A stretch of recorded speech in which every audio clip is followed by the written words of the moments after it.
versículo 9.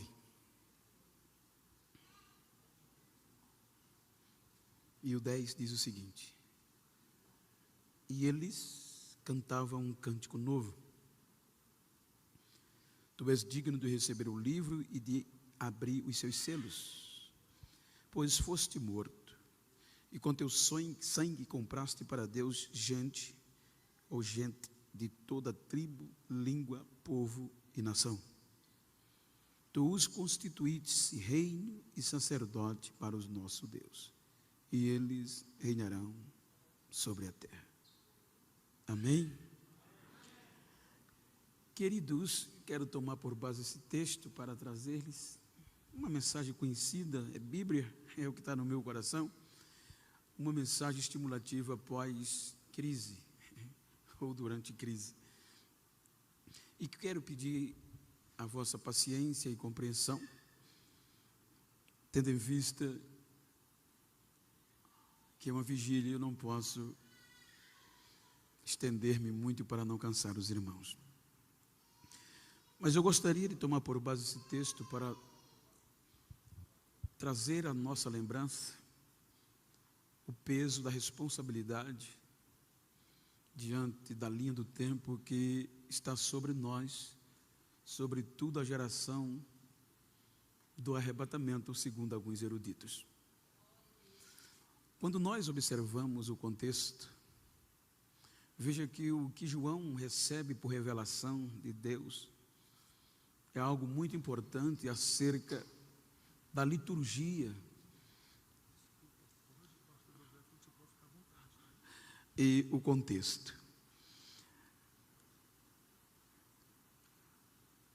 E ele é muito claro no que diz. Mas antes de falar-lhes, eu quero agradecer ao pastor Josué, pastor Charlie, pastor Maia, por mais uma vez, já vão fazer quase 2 anos, e para mim é uma honra poder estar servindo a vocês.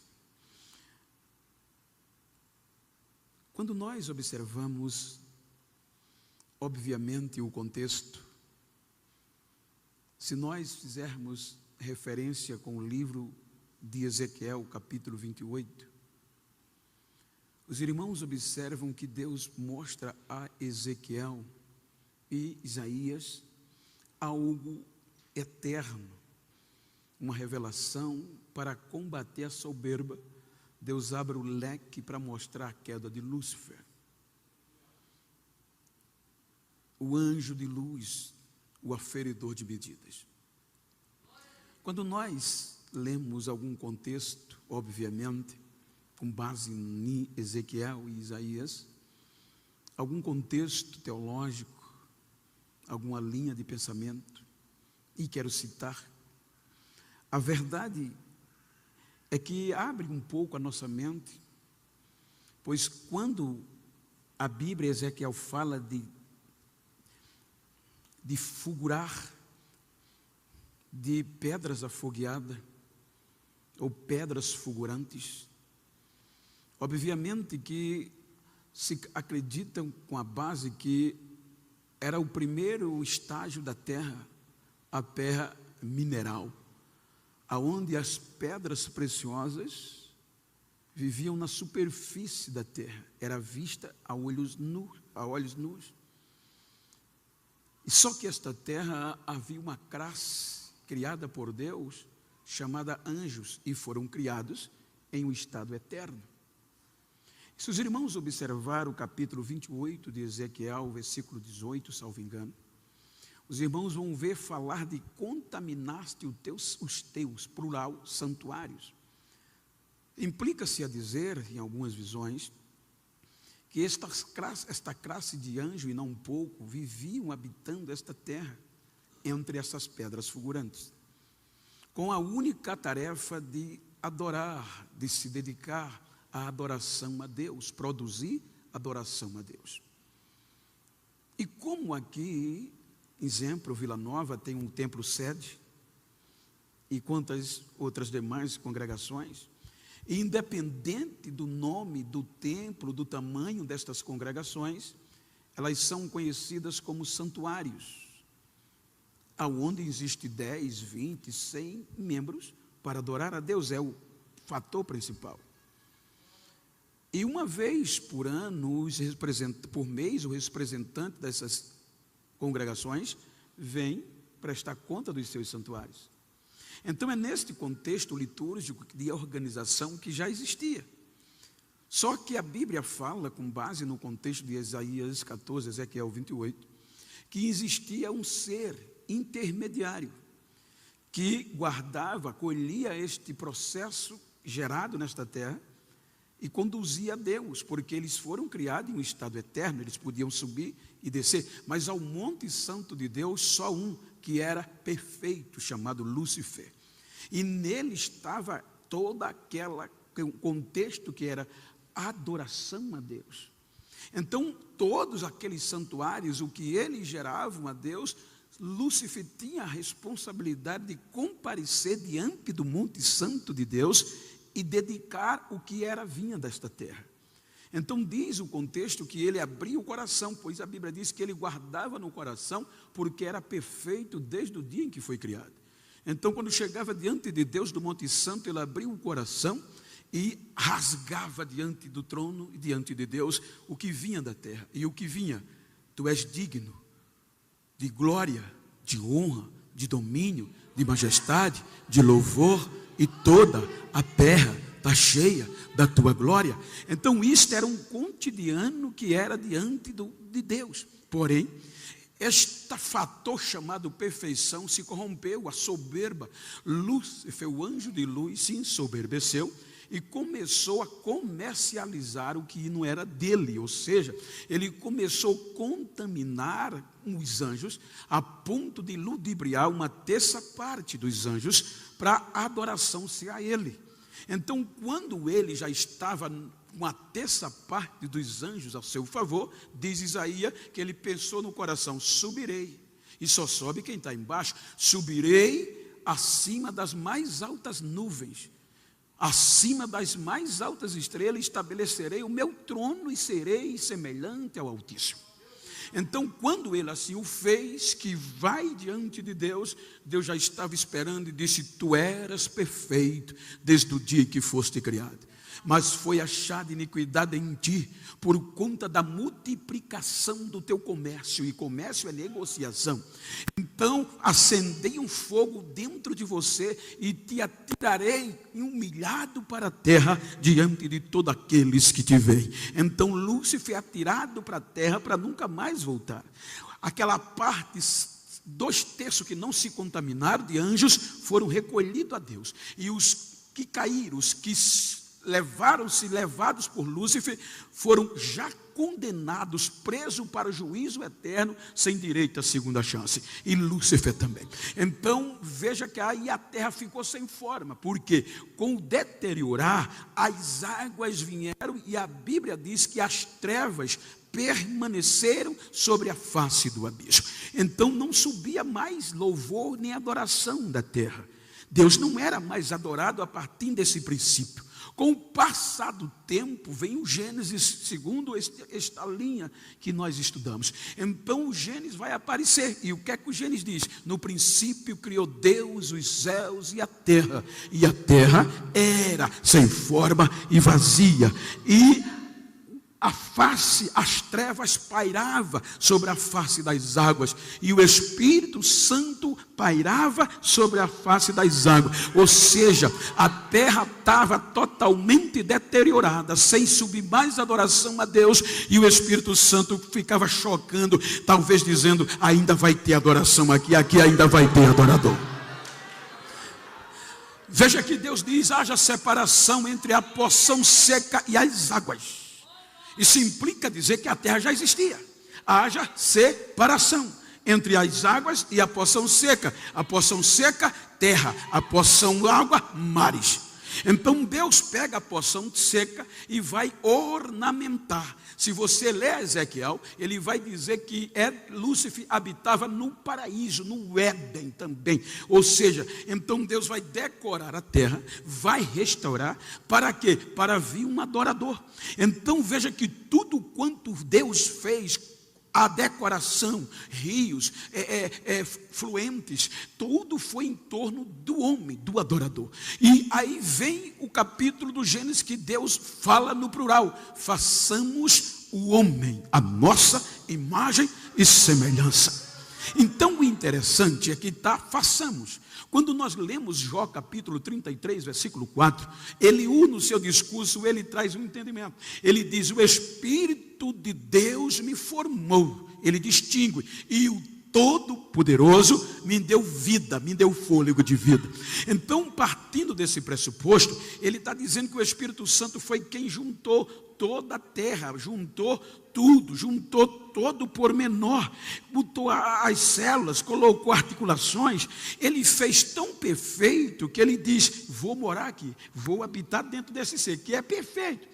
Quando nós analisamos a carta aos Hebreus no capítulo 2, o escritor aos Hebreus vai falar da materialidade de Cristo. Então ele diz: quem é o homem numa relação direta com a humanidade? O que é o homem para que te lembres deles, ou o filho do homem para que se importe com ele? Um pouco menor que os anjos o criaste e o coroaste de glória. Então dá para perceber, dentro do entendimento racional, que os anjos foram criados num estado eterno, erraram e não tiveram chance outra, mas Deus diz: eu vou fazer um homem um pouco menor, porque se ele errar, eu não desisto dele, eu vou dar segunda chance a ele. Então o homem foi feito um pouco menor. Depois que o Espírito Santo apronta e joga, vem Deus, sopra na narina do homem, e o homem agora se torna alma vivente, cheio do Espírito de Deus. Então veja que agora, como o homem não tinha um estado eterno, sim, ele não ia morrer nunca sem conhecer o pecado. Então agora ele também não foi criado no estado de subir e descer, mas era Deus que descia. Ou seja, todo dia tinha cultos, vigília do entardecer, e o homem adorava, Deus era adorado todos os dias. Agora a terra começou a adorar o homem. Agora aquela terra sem esperança, aonde habitava as trevas, agora sobre louvor do Éden, sobre adoração do Éden. Era tão gostoso que todas as tardes Deus descia e era adorado pelo ser humano. Aí vem Lúcifer e vai ludibriar o ser humano com o princípio que ele iniciou de igualdade. Veja que ele quis subir e ser igual a Deus, e isso derrubou. Então ele vai ludibriar o homem dizendo, através de Eva: no dia que vocês comer dessa árvore, vocês vão ser igual a ele, vão conhecer o bem e o mal. Então o princípio de igualdade aflora, e o homem quebra o protocolo e desobedece a Deus. Aí vem o pecado. Só que Deus não desiste do ser humano. A onisciência diz que Deus sabe tudo antes que aconteça esse atributo. Então Deus viu que o homem errou, Deus sabia, mas mesmo assim ele não faltou no culto. Quando ele chegou para ser adorado, a igreja estava vazia, o homem estava escondido, estava fora da igreja, e ele começa a chamar: cadê você? Onde você está? Então o erro do homem não afastou Deus dele, ele se afastou de Deus. Então vem as sanções. Veja que Deus vai tratar um por um conforme a sua responsabilidade, e expulsa o homem do paraíso, e lacra com uma espada flamejante, e o homem agora não volta mais. Ele é expulso, mas veja que Deus não desistiu, lhe deu segunda chance. Você vai ver, mesmo fora do paraíso, Deus recebendo a oferta de Abel. Você vai ver, mesmo fora do paraíso, Deus falando com Caim, mesmo Caim ter cometido um homicídio. Então, quando a gente vai para o capítulo 6 do Gênesis, já não é mais um casal, já é uma geração. Isso levou anos. Aí Deus resolve vir para ver o comportamento, e o que fedia, o pecado, a santidade, a adoração, louvor não tinha mais. Então Deus resolve desistir do ser humano.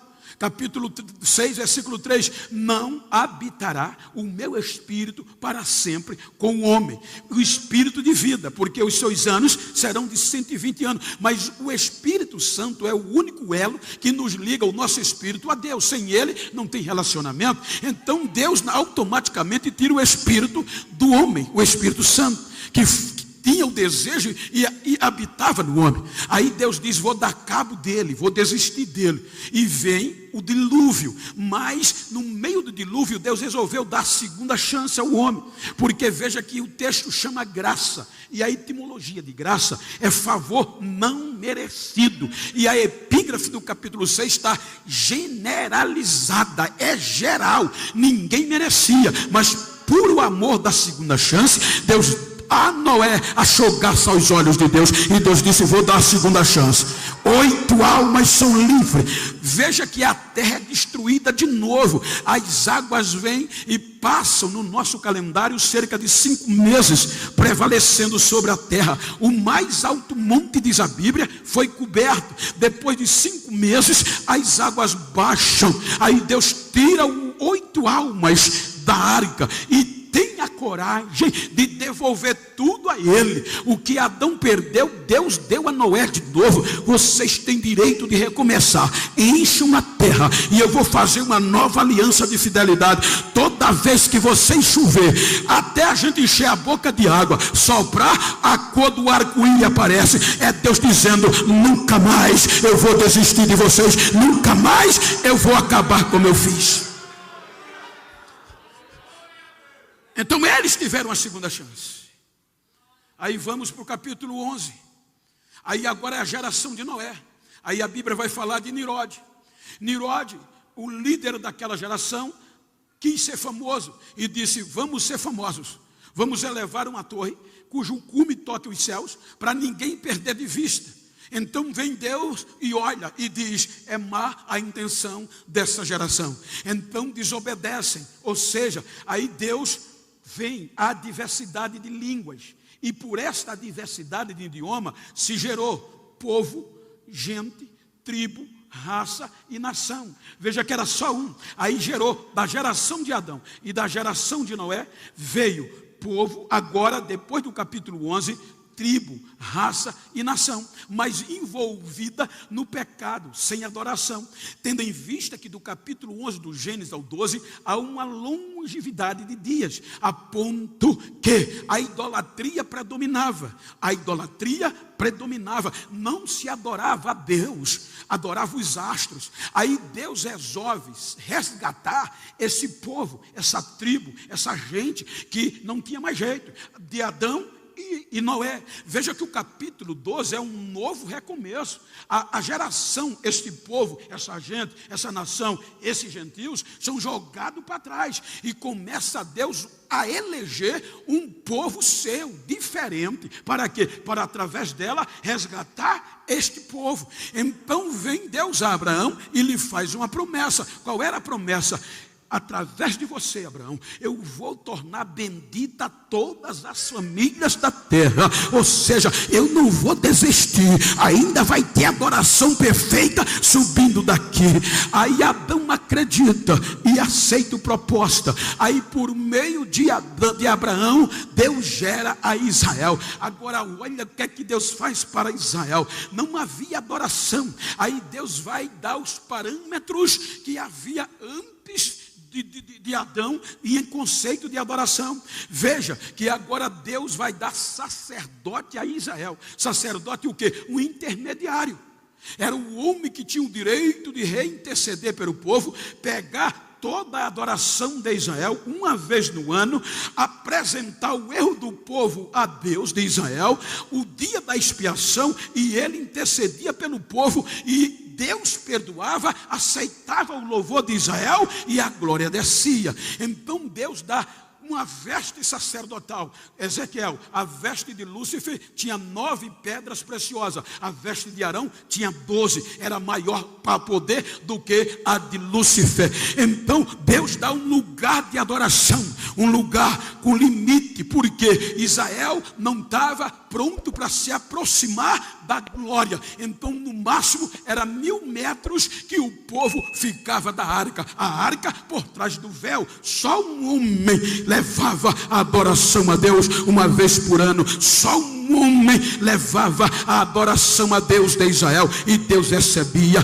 Aí vem o pecado quando o pecado vem, ludibria Israel. Israel não adora mais como antes. Israel adora mais o templo do que o Deus do templo. Por isso que Deus usa Isaías, e Isaías entra dizendo: o meu povo me honra com os lábios, mas o coração está longe de mim. Então Deus vai investir, e Israel não é mais o mesmo. Aí Deus resolve agora enviar quem? É aqui que João traz. Deus dá revelação a João. Veja que no capítulo 5, João é levado aos céus em Apocalipse, e quando ele chega no céu, havia uma dívida, havia uma cláusula impagável que estava na mão de Deus. A escritura, com a nossa culpa, com a nossa dívida ajuizada, porque até aqui,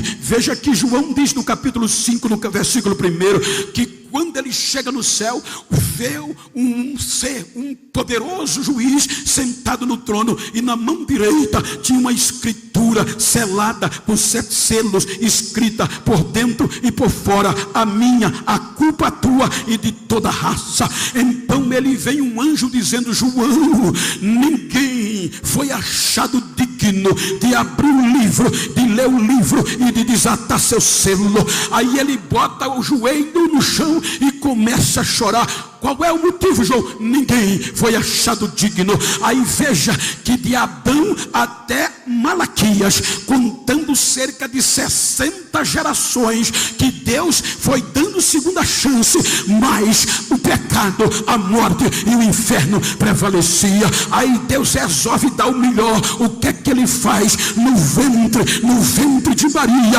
é gerado Jesus, para combater, para resgatar estas vidas. Veja que a primeira coisa que quando Jesus aparece é rejeitado. Com 29 anos de esquecimento, quando ele começa a ser batizado por João e é cheio do Espírito Santo, a primeira coisa no deserto é Lúcifer vai lá para tentar corrompê-lo. Promete o que não tinha, conduz ele ao lugar mais alto do templo e diz: está vendo este mundo, toda esta glória foi me dada. E foi, Adão entregou a ele. Eu vou dar tudo a você se você me adorar. Veja que ele já veio corrompendo. Aí Jesus na lata diz a ele: está escrito, Satanás, só o Senhor teu Deus adorarás e só a ele servirás. Nocauteou na hora.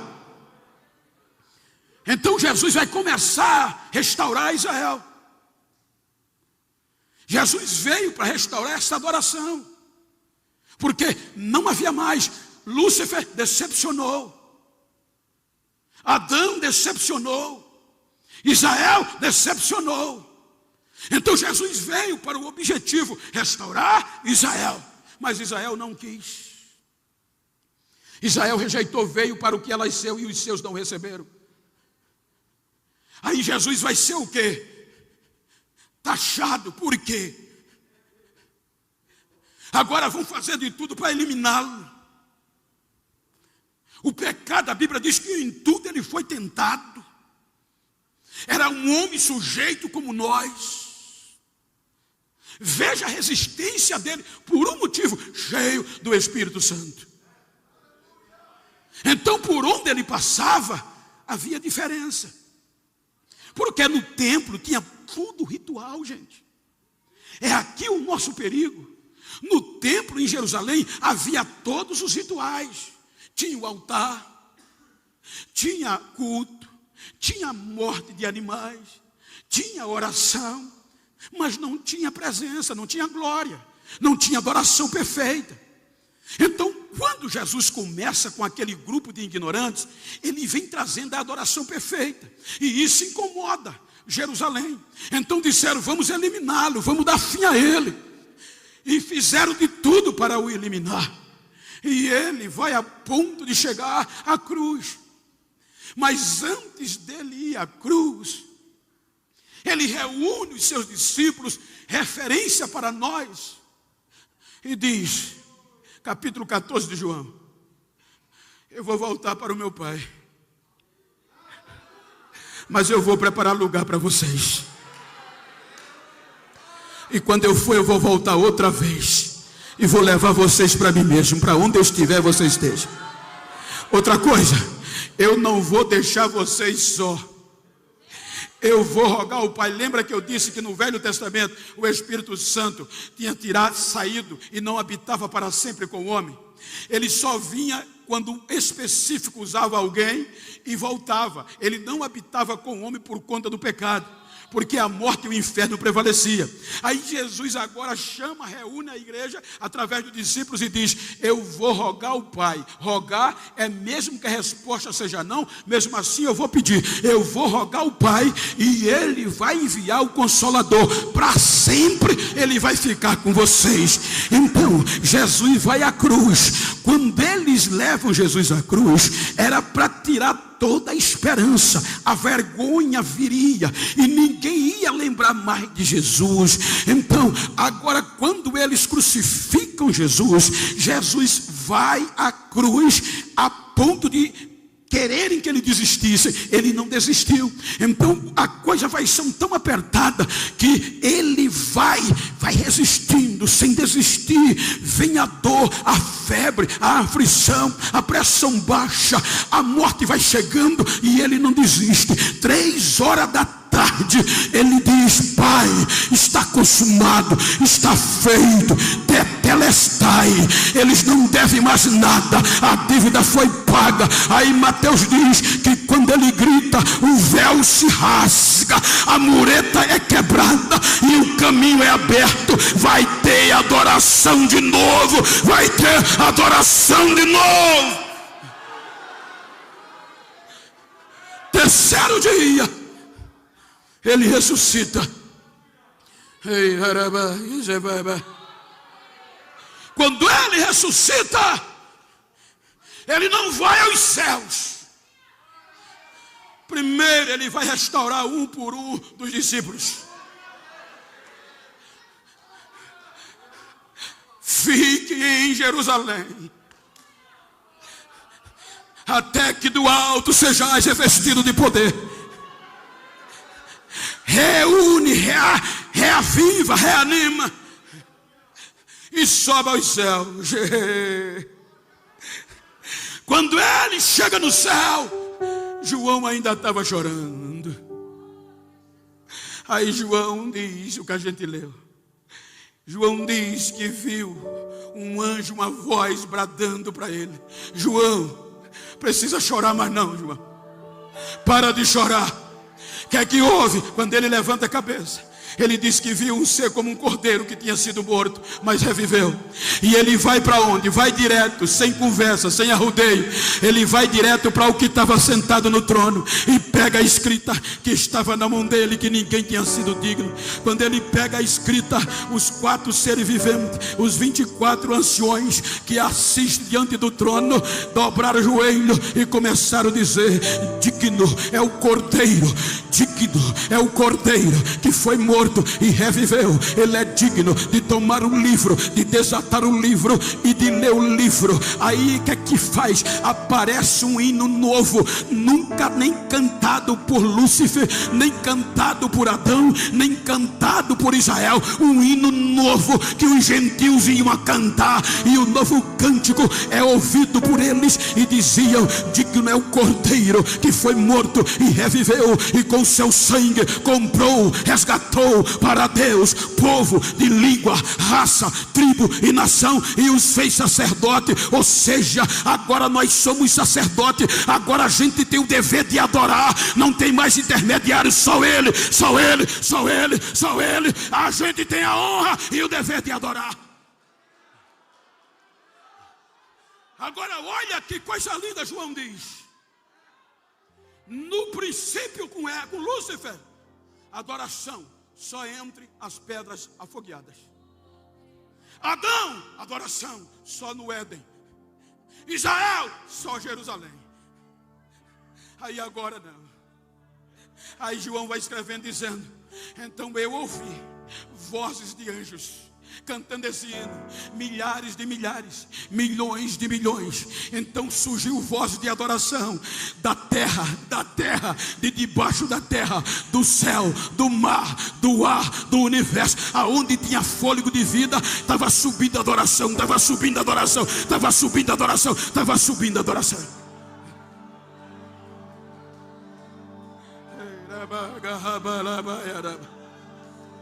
Veja o que foi investido em nós. 10 dias partindo de um pressuposto: comemoração, recepção. Depois de 10 dias, fez 50 dias da Páscoa até aqui. E 50 no grego é Pentecoste. E o que estava acontecendo em Jerusalém? Pentecoste. Enquanto a festa do Pentecoste, Jesus entrou de uma vez por todas no santuário. O véu foi rasgado. Ele senta à direita do Pai. E quando senta diz: Pai, eu quero te pedir um negócio, Pai. Eu prometi a eles, mesmo que a tua resposta seja não, eu vou pedir. Diga, filho, derrama o Espírito Santo para eles. E é para sempre, Pai, para sempre. É agora, filho. E todos foram cheios do Espírito Santo de Deus e falavam novas línguas, conforme o Espírito concedia que falasse línguas repartidas como de fogo. Aí Paulo zomba e diz: aonde está a morte, o teu aguilhão? Onde está inferno, a tua vitória? Graças a Deus por Jesus Cristo que nos deu vitória. Ele venceu, ele venceu, ele venceu, ele venceu, ele venceu.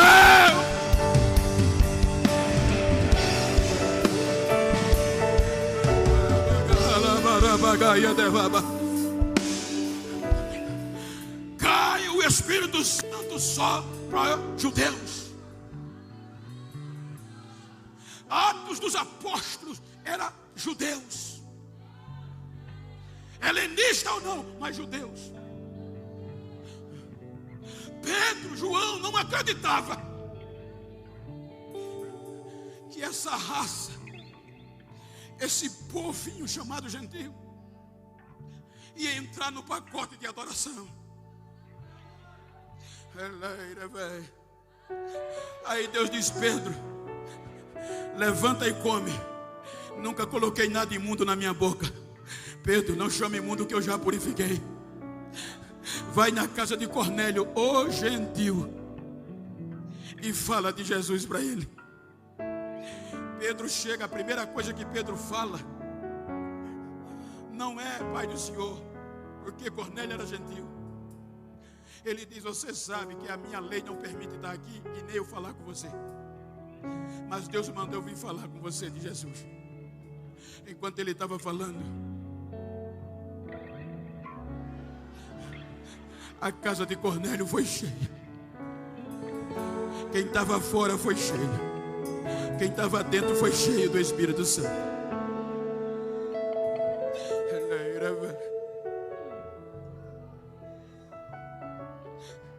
E agora o inferno não ia mais vencer. O inferno quebrou todas as alianças de Adão até Malaquias. Mas agora é no sangue de Jesus. Agora a aliança de Deus com os gentios é eterna. Nada vai nos separar. Os gentios sacudiram o Oriente Médio, cheios da glória. Os gentios sacudiram a Europa. Os gentios sacudiram a África. Os gentios sacudiram o Brasil. Quem diria que o Brasil se tornaria a maior nação pentecostal em adoração a Deus?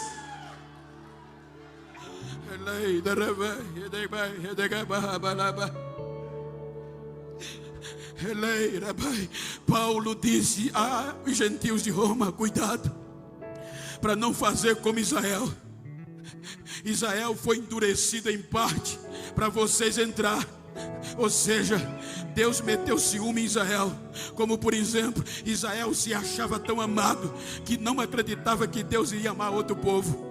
Ou seja, é aquela coisa, você namorar uma mulher bonita, ou você namorar um jovem bonito e dar amor, dar tudo a ela, e ela não te dá valor. Aí você vai, larga ela e vai amar uma feia ou um feio.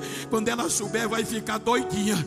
Aí Deus foi o que fez com Israel: vou parar vocês, vou deixar vocês e vou me apresentar a um povo que não me chama, não me conhece, e vou usá-los para sempre. Aí Paulo diz: cuidado, porque Deus endureceu a Israel em parte para vocês entrar, e enquanto não se cumprir a plenitude dos gentios, Israel vai estar endurecido. Isso implica dizer: enquanto o arrebatamento não vir, a vez é minha, a vez é sua, queira ou que não, a gente aqui tem que adorar, a gente aqui tem que adorar.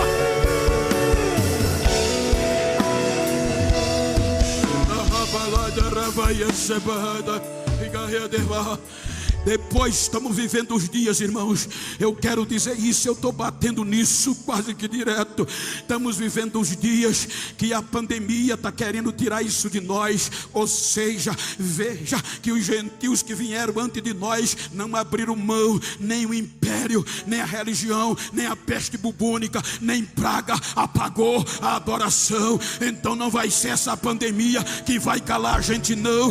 Tem muitos lugares por aí que não dá mais glória, que não fala mais línguas estranhas, não, porque o povo está sensível e vai magoar a conversa. A igreja é pentecostal, a igreja foi instituída para adorar. Tem adorador, tem adorador. Deixa eu ver o barulho de adorador.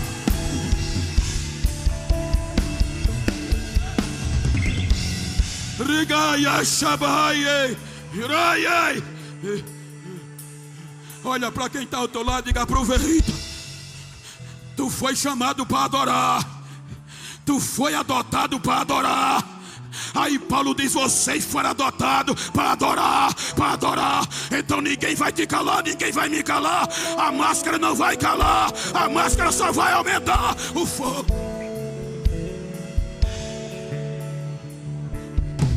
Depois da crise, tem muitas igrejas que você tem que pregar só na ética, não pode falar alto. O povo está sensível, pastor. Tem que começar devagar. Não, olha, pastor, por favor, não rasgue linhas estranhas. O povo está recomeçando. É conversa. Mas hoje eu estou na vigília pentecostal em Goiânia. Tem pentecostal aqui, tem. Então deixa eu ver o barulho. Deixa eu ver o barulho. Deixa eu ver o barulho.